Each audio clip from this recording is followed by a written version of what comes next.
여러분, 어젯밤 어떤 자세로 주무셨나요? 천장을 보고 누우셨나요?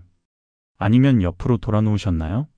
사실 이게 단순한 질문처럼 들리실 수도 있지만 이 자세 하나가 여러분의 뇌 건강을 완전히 바꿀 수 있습니다. 천장을 보거나 잘못된 방향으로 누워서 주무시면 지금 이 순간에도 여러분의 뇌 속에는 찌꺼기가 그대로 남아있을 가능성이 큽니다. 이 찌꺼기는 단순히 피곤함을 만드는 게 아닙니다. 신경세포의 사이를 붙잡고 앉아서 여러분의 기억력을 조금씩 흐리게 만들고 집중력을 떨어뜨리고 결국에는 치매로 가는 문을 열어줍니다. 정말 무서운 건 이게 하루 이틀 만에 나타나는 게 아니라 수년 동안 조용히 쌓여간다는 점입니다. 저는 25년 동안 뇌 노화와 수면의 관계를 연구해온 박사로 실제로 수많은 분들의 수면 습관과 뇌 건강 변화를 직접 확인해 왔습니다.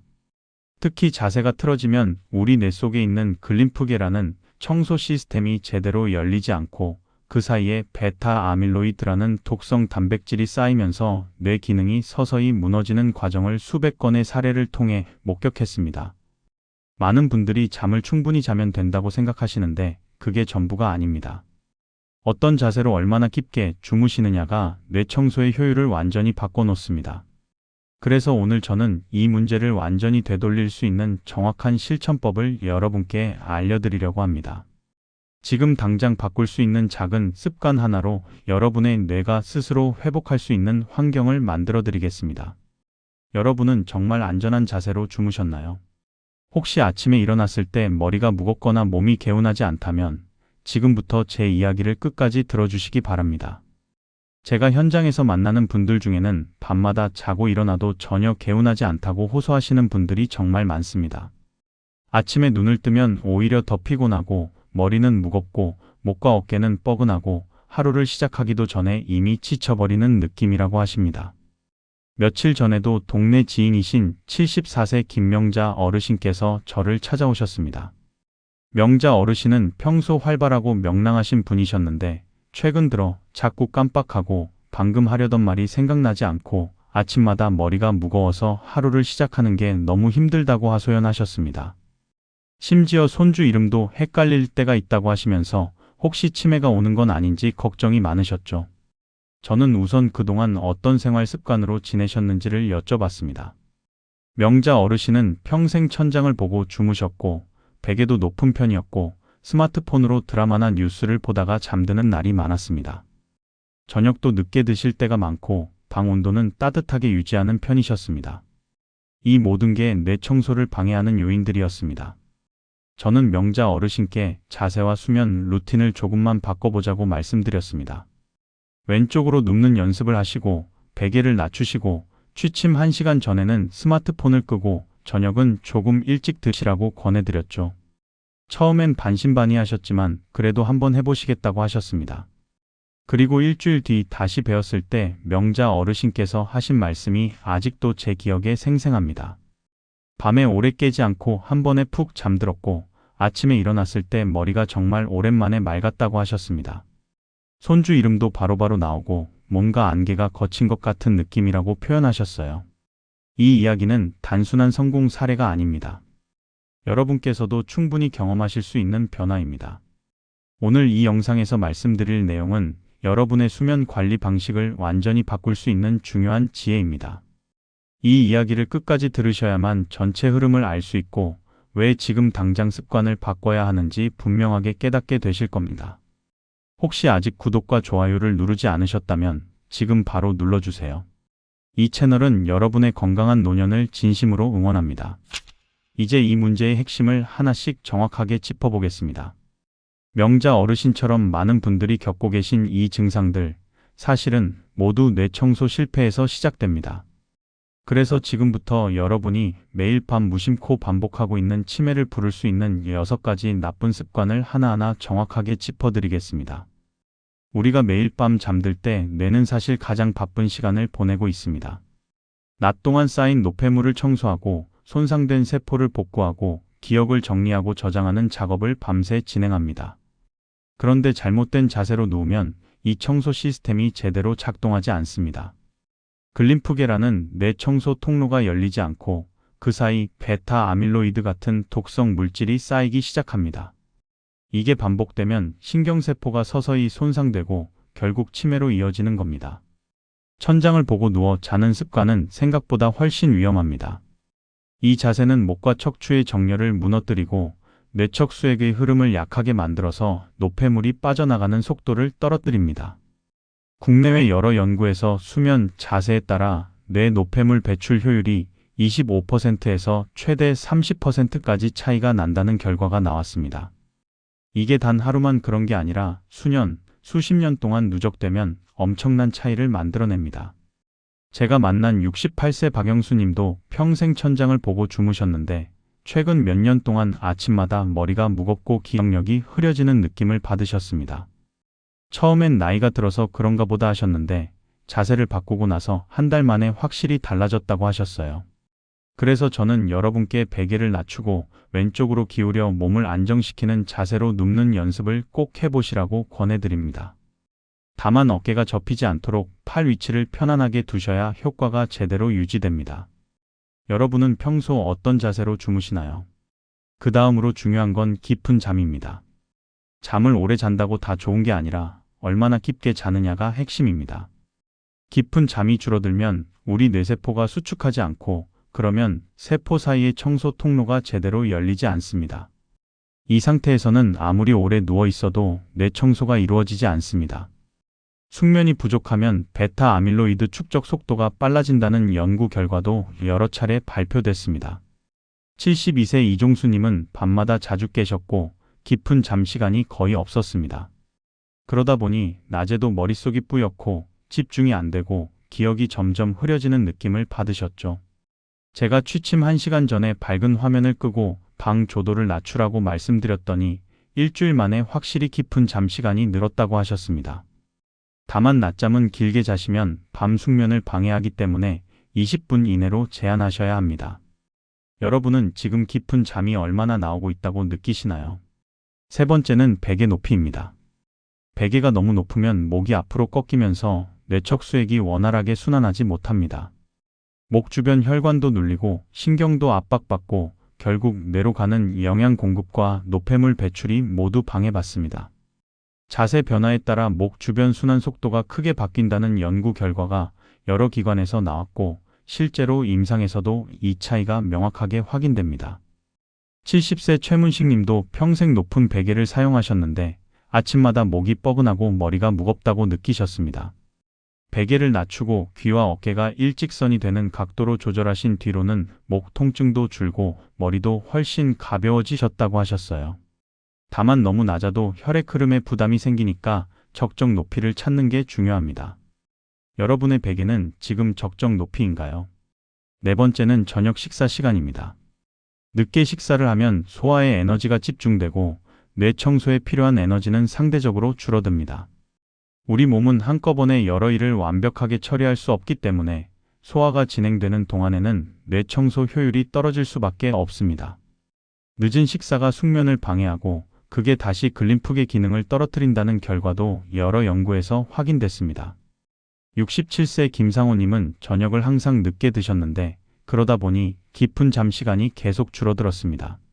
제가 취침 3시간 전에는 식사를 마치시라고 권해드렸더니 밤에 훨씬 편하게 주무시고 아침에도 개운하다고 하셨어요. 만약 배가 고프시면 과일 한 조각 정도만 드시고 무거운 음식은 피하셔야 합니다. 여러분은 보통 몇 시에 저녁을 드시나요? 다섯 번째는 스마트폰 사용입니다. 잠들기 전 스마트폰을 보는 습관은 정말 위험합니다. 블루라이트가 우리 뇌에 아직 낮이라는 신호를 보내고 멜라토닌 분비를 늦춰서 깊은 잠으로 들어가는 걸 막습니다. 취침 전 전자기기 사용이 숙면을 떨어뜨린다는 결과는 국내외 여러 기관에서 반복해서 확인됐고 이제는 거의 상식처럼 받아들여지고 있습니다. 66세 고미선님도 잠들기 전에 뉴스나 영상을 보는 습관이 있으셨는데 그러다 보니 잠이 깊어지지 않고 자주 깨셨습니다. 제가 잠들기 1시간 전에는 기기 전원을 완전히 끄라고 말씀드렸더니 일주일 만에 확실히 달라졌다고 하셨어요. 무음이나 알림만 꺼놓는 걸로는 해결되지 않습니다. 반드시 화면 자체를 꺼야 효과가 나타납니다. 여러분은 자기 직전 스마트폰을 보고 계신가요? 여섯 번째는 방의 온도와 습도입니다. 온도가 너무 높거나 낮으면 우리 몸이 체온 조절에 에너지를 쓰느라 깊은 잠에 집중하지 못합니다. 습도도 마찬가지입니다. 너무 건조하거나 습하면 호흡이 불편해지고 그게 수면의 질을 떨어뜨립니다. 수면 적정 온도는 18도에서 20도, 습도는 50%에서 60% 정도로 소개된 연구가 많습니다. 75세 윤혜성님은 방을 항상 따뜻하게 유지하셨는데 그러다 보니 밤마다 뒤척이고 낮에도 피곤함이 계속 이어졌습니다. 제가 온도와 습도를 안정적으로 조절하시라고 권해드렸더니 확실히 깊은 잠 시간이 늘었다고 하셨어요. 다만 너무 추우면 근육이 긴장해서 오히려 깊은 잠이 줄어드니까 적정 온도를 유지하는 게 중요합니다. 여러분 방의 온도는 지금 어느 정도인가요? 이제 이렇게 쌓인 문제를 해결하기 위한 실전 루틴을 더 깊이 살펴보겠습니다. 지금까지 문제를 확인했으니 이제는 구체적으로 어떻게 실천해야 하는지를 정리해 드리겠습니다. 이 방법들은 제가 25년 동안 현장에서 수백 명의 분들과 함께 검증한 실전 루틴입니다. 복잡하지 않고 오늘 밤부터 바로 시작하실 수 있습니다. 먼저 왼쪽 수면 자세를 고정하는 방법입니다. 왼쪽으로 눕는 자세는 위장의 위치와 순환 방향을 고려했을 때 가장 유리합니다. 소화도 원활해지고 글림프계 활성화에도 도움을 줍니다. 그런데 처음 시작하시면 자세가 밤새 유지되지 않고 자꾸 뒤척이게 됩니다. 그래서 등 뒤에 긴 쿠션이나 베개를 놓으셔야 합니다. 그러면 뒤로 돌아 누우려고 할 때 쿠션이 막아주면서 자연스럽게 왼쪽 자세가 유지됩니다. 다리는 자연스럽게 굽혀서 편안한 각도를 찾으시고 무릎 사이에 작은 베개를 끼우시면 허리 부담도 줄어듭니다. 처음 며칠은 어색하실 수 있지만 일주일 정도 지나면 몸이 적응하면서 훨씬 편해지실 겁니다. 여러분은 왼쪽 자세가 편하게 유지되시나요? 두 번째는 저녁 루틴을 정착시키는 겁니다. 루틴은 우리 뇌에게 이제 잠들 시간이라는 신호를 보내는 역할을 합니다. 매일 같은 시간에 같은 행동을 반복하면 뇌가 그 패턴을 학습하고 깊은 잠으로 들어가는 시간이 점점 일정해집니다. 하루 이틀 바꿔서는 효과가 미미합니다. 최소 2주 이상 꾸준히 유지하셔야 몸이 리듬을 기억합니다. 저는 타트체리 주스나 아보카도, 따뜻한 우유 같은 걸 자기 전 시간대에 맞춰 섭취하시라고 권해드립니다. 이런 음식들은 멜라토닌 분비를 돕고 긴장을 풀어주는 효과가 있습니다. 다만 양은 적당히 하셔야 하고 너무 배부르게 드시면 오히려 소화 부담이 생기니까 주의하셔야 합니다. 여러분은 어떤 루틴이 가장 지속하기 쉬우신가요? 세 번째는 침실 환경을 조절하는 겁니다. 빛은 우리 뇌의 멜라토닌 생성에 직접 영향을 줍니다. 조금만 빛이 새어 들어와도 뇌는 아직 낮이라고 인식하고 멜라토닌 분비를 억제합니다. 그래서 암막 커튼을 설치하시고 수면등도 가능한 한 끄시는 게 좋습니다. 만약 완전히 어두운 게 불안하시다면 발밑에 아주 약한 간접등 정도만 켜두시고 얼굴 쪽으로는 빛이 오지 않도록 조절하세요. 조명은 단순할수록 좋습니다. 화려한 색상이나 깜빡이는 불빛은 뇌를 자극해서 숙면을 방해합니다. 여러분 방의 조도는 충분히 낮나요? 네 번째는 낮 시간 피로 관리입니다. 낮 동안 피로가 너무 많이 쌓이면 밤에 오히려 긴장이 풀리지 않아서 깊은 잠 진입이 늦어집니다. 그렇다고 낮에 긴 낮잠을 자시면 밤 숙면이 방해받습니다. 그래서 저는 10분에서 20분 정도의 짧은 휴식을 권해드립니다. 의자에 앉아서 눈만 감고 계셔도 뇌는 충분히 회복됩니다. 이 짧은 휴식이 오후 피로를 가라앉혀주고 밤에 깊은 잠으로 들어가는 데 도움을 줍니다. 다만 오후 3시 이후에는 낮잠을 피하시는 게 좋습니다. 너무 늦게 자면 밤 수면 리듬이 흔들리거든요. 여러분은 낮에 얼마나 피로를 느끼시나요? 다섯 번째는 규칙적인 기상 시간을 유지하는 겁니다. 많은 분들이 잠드는 시간만 신경 쓰시는데 사실 일어나는 시간이 더 중요합니다. 일어나는 시간이 불규칙하면 우리 몸의 생체 리듬이 흔들리고 그게 다시 수면의 질을 떨어뜨립니다. 주말에도 같은 시간에 일어나시는 게 핵심입니다. 처음엔 힘드실 수 있지만 2주 정도 지나면 몸이 적응하면서 자연스럽게 그 시간에 눈이 떠집니다. 알람을 같은 시간에 고정하시고 일어나자마자 햇빛을 쬐시면 생체 리듬이 더 빠르게 정착됩니다. 여러분의 기상 시간은 일정하신가요? 여섯 번째는 취침 전 이완 시간을 갖는 겁니다.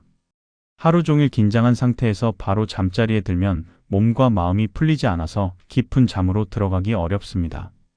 그래서 잠들기 30분 전부터는 모든 자극적인 활동을 멈추시고 가벼운 스트레칭이나 심호흡, 따뜻한 물로 샤워하는 것처럼 몸과 마음을 이완시키는 시간을 가지셔야 합니다. 이 시간이 뇌에게 이제 휴식 모드로 전환하라는 신호를 보내고 자연스럽게 깊은 잠으로 연결됩니다. 격렬한 운동이나 논쟁, 스트레스 받는 뉴스 같은 건 절대 피하셔야 합니다. 여러분은 취침 전 이완 시간을 따로 갖고 계신가요? 이제 마지막으로 오늘 내용 전체를 정리해 드리겠습니다. 오늘 이야기를 정리하면 결국 핵심은 두 가지입니다. 하나는 잘못된 수면 자세와 습관이 우리 뇌 속 찌꺼기가 빠져나가는 길을 막는다는 점입니다.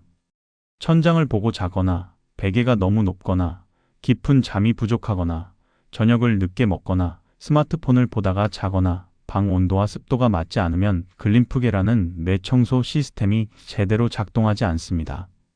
이게 하루 이틀이면 괜찮지만 수년 동안 쌓이면 베타 아밀로이드 같은 독성 물질이 신경세포 사이에 쌓이고 결국 기억력이 흐려지고 치매로 이어질 수 있습니다. 다른 하나는 올바른 자세와 환경을 만들면 뇌는 스스로 회복할 수 있다는 점입니다. 왼쪽으로 눕고 베개를 낮추고 깊은 잠을 위한 루틴을 만들고 저녁 식사 시간을 앞당기고 스마트폰을 끄고 방 온도와 습도를 조절하면 뇌 청소가 원활하게 진행됩니다. 그러면 아침에 일어났을 때 머리가 맑아지고 기억력이 돌아오고 집중력이 높아지고 전체적인 삶의 질이 완전히 달라집니다. 잘못 관리했을 때와 제대로 관리했을 때의 차이는 정말 극명합니다. 잘못 관리하면 아침마다 머리가 무겁고 하루 종일 피곤하고 기억이 흐려지고 몇 년 뒤에는 치매 위험이 높아집니다. 하지만 제대로 관리하면 깊은 잠을 통해 뇌가 스스로 청소되고 신경세포가 회복되고 기억력과 집중력이 유지되고 건강한 노년을 보낼 수 있습니다. 시간만 길게 잔다고 뇌가 맑아지는 게 아닙니다. 어떤 자세로, 어떤 환경에서 얼마나 깊게 자느냐가 전부입니다. 그리고 이 모든 건 여러분이 오늘 밤부터 바로 시작하실 수 있는 작은 습관들입니다. 오늘 제가 여러분께 꼭 당부드리고 싶은 단 한 가지는 정말 단순합니다. 오늘 밤부터 왼쪽으로 눕는 습관을 시작하세요. 등 뒤에 쿠션을 놓고 베개를 낮추고 왼쪽으로 편안하게 누워보세요. 이게 가장 빠르고 효율적인 변화의 출발점입니다. 그리고 일주일만 지속해보세요. 분명히 차이를 느끼실 겁니다. 다음 영상에서는 뇌 건강을 지키는 음식과 운동 루틴에 대해 더 깊이 다뤄보겠습니다. 어떤 음식이 뇌 청소를 돕고 어떤 운동이 글림프계를 활성화하는지, 그리고 낮 시간 동안 어떤 습관을 유지해야 밤 숙면으로 이어지는지 구체적으로 알려드리겠습니다. 여러분은 오늘 내용 중 어떤 부분이 가장 기억에 남으셨나요? 댓글로 꼭 남겨주세요. 여러분의 이야기가 다른 분들에게도 큰 도움이 됩니다.